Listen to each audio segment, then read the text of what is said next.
पाल जी मुजफ्फरनगर पहुंचे थे जी। हाँ जी इस तरह का माइक रख लो अपने वाला। भाई मैं मुजफ्फरनगर आया तो आरएलडी के लोग मिलके रास्ते में वे किसी और के खातर खड़े थे। मैं सोचे मेरे खातर खड़े, फिर मैं सोचा भाई ये तो मेरा नहीं कर रहे स्वागत। तो कोई बात नहीं भाई, मीरापुर हम लोग जीत रहे हैं, इसमें कोई बात छिपी भी नहीं है। और हम लोग जीत रहे हैं इसीलिए तारीख बदली गई। आपने कभी नहीं सुना होगा कि नॉमिनेशन होने के बाद इतने दिन चुनाव चलने के बाद फिर तारीख बदली जा। ये तारीख इसलिए बदली गई कि मीरापुर वालों ने तय कर लिया कि भाई हमें एक नया आदमी है, हर जाति धर्म का प्रिय है, मेहनत करने वाला है, कोई छवि पर उसकी दाग नहीं है, वो आदमी को जनता इस बार प्यार दे रही जाहिद को, इसको रोकने के लिए सब कुछ करागा। हम इन चीजों से डरने वाले नहीं। हमें 7 दिन मिले, हम 7 दिन और मेहनत करेंगे, रुखी सुखी खा के हमारे कार्यकर्ता दिन रात एक कर देंगे, लेकिन हम इस लोग विधानसभा को जीतेंगे, ऐसा हमें भरोसा है। क्या लग रहा है कि कटेंगे तो कटेंगे, पर क्या कहेंगे? कहाँ बट रहे, कहाँ बट रहे भाई, बट अच्छा सुनो, एक मिनट सुन लो।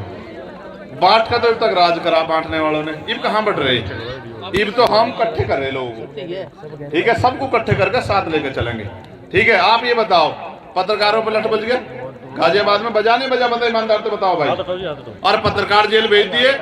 और मैं फतेहपुर गया था, वहां प्रिया मौर्य को जो है उसके साथ जुल्म हुआ, अब तक आरोपी गिरफ्तार नहीं हुए। और वहां सीएम कोरी को जो है उसके पैरों के नखून काट दिए, आरोपी गिरफ्तार नहीं हुए। और वहीं जो है पत्रकार थे दिलीप सैनी, उनको घर में घुसकर मार दिया। उनकी पत्नी ने जो बात मुझसे कही है ना भाई, मेरे दिल को लगी वो बात। मैं तो ये सोच रहा था भाई मेरी बात वहां तक नहीं जाती होगी। उसने बिटिया ने मुझसे कहा भैया आप ही दिला सको न्याय, मैं आपको देखती हूँ, मुझे न्याय दिलाओ, मेरे बच्चे हैं छोटे छोटे। मैं इस मंच से उस बहन को वचन दे रहा हूँ कि उसके सम्मान की भी और उसके बच्चों के अधिकारों की लड़ाई भी हम लोग लड़ेंगे। किसी पत्रकार भाई को भी अकेला नहीं छोड़ने के, किसी वकील भाई को नहीं छोड़ने, किसी किसान भाई को भी छोड़ने के, और मजदूर भाइयों को भी उनका मान सम्मान का वेतन, उनकी तरक्की के रास्ते खोलेंगे। सफाई कर्मचारी नियमित हो इसके लिए मैंने पत्र लिखा, पीआरडी के जवानों की वेतन वृद्धि के लिए, होमगार्ड के जवानों की वेतन वृद्धि के लिए, पुलिस के 8 घंटे की ड्यूटी के लिए, सप्ताह में 1 दिन की छुट्टी के लिए, आशा आंगनबाड़ी भोजन माता बहनों का वेतन वृद्धि के लिए मैंने पत्र लिखा, ग्राम चौकीदार ग्राम रोजगार सबके लिए मैंने पत्र लिखा। अभी तो मैं पत्र से लिख रहा हूँ कि सरकार इस पर काम कर ले। अगर मेरे में ताकत होती तो ये सबको तनख्वाह जो है ना इनकी 3 गुनी हो जाती जितनी मैं चाह रहा था, क्योंकि इनको भी बराबर वेतन मिलना चाहिए, समान काम समान वेतन, ठीक है भाई। उपचुनाव के बाद अगली बारी क्या है? 27, हम तो 27 में हमारी निगाह है भाई पूरी, हम नहीं छोड़ देंगे 27 को, हम तो तय करके बैठे हैं। अब हम हमारे लोग और हम किसी के भरोसे नहीं रहेंगे, हम अपनी ताकत बढ़ाएंगे। जिस तरह से इन्होंने आशीर्वाद एक गरीबों ने मुझे पार्लियामेंट में भेजा, और पार्लियामेंट में अब सबसे ज्यादा डिबेट किसी की है तो वो चंद्रशेखर आजाद की, आप चेक करवा लेना। अच्छा, बीजेपी के नेता, एक मिनट सुन लो। तो भाई ना हम हिंसा की बात करते, ना हम किसी को बुरा कहते, हम तो ये कह रहे हैं सब मिलजुल के राजनीतिक ताकत बनाओ। अब तक हमारे लोग तो ठगे गए, अब नहीं ठगे जाने के भी लोग। अब चाहे कोई पैसे वाला आ जा, चाहे कोई डरा दे, डरने वाले भी नहीं, ना हम डरते ना हम किसी के बकाये में आते। अब हमारे लोग ताकत बनाने की तरफ बढ़ रहे हैं, क्योंकि अब उनको चंद्रशेखर के हाथ मजबूत करने। अब बताओ क्या कह रहे थे, बताओ भाई। जान माल का आपने काटा, उपचुनाव आपकी जान का सवाल है। हाँ देखो क्यों आज हमारे लोगों पर जुल्म हो रहा है। आज हमारी पढ़ी लिखी बेटियां घर में घूम रही हैं, आज हमारे पढ़े लिखे भाई बेरोजगार घूम रहे हैं। अगर देखो कितने किसान सुसाइड कर रहे हैं, कितने जो है नौजवान सुसाइड कर रहे हैं, ये हमारे जान माल का सवाल है। अगर हम पे ताकत नहीं बढ़ने की तो हम अपने भाइयों को रोजगार कहाँ से देंगे, अपनी बहनों को रोजगार कहाँ से देंगे? तो ये तो जान माल का प्रश्न है, हमारे लिए कोई व्यापार नहीं है कि किसी को लड़ा दो कुछ भी कर लो। हम तो सब इकट्ठे इसलिए हुए हैं कि बाबा साहब अम्बेडकर ने कहा पॉलिटिकल पावर द मास्टर की, अपनी समस्या का हल करना है तो राजनीतिक ताकत बनाओ।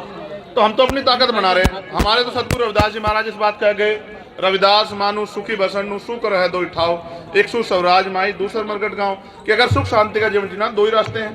पहला स्वराज माई अपना राज लाओ, अन्य मरने के बाद मिलेगा शमशान घाट कब्रिस्तान में। तो जीते जी राज लाने के लिए हम लोग बढ़ रहे हैं कि सतगुरु रविदास जी महाराज का बेगमपुरा राज का सपना पूरा हो। ये नो बताओ, राज का अधिकार गरीबों का है या नहीं, नो बताओ।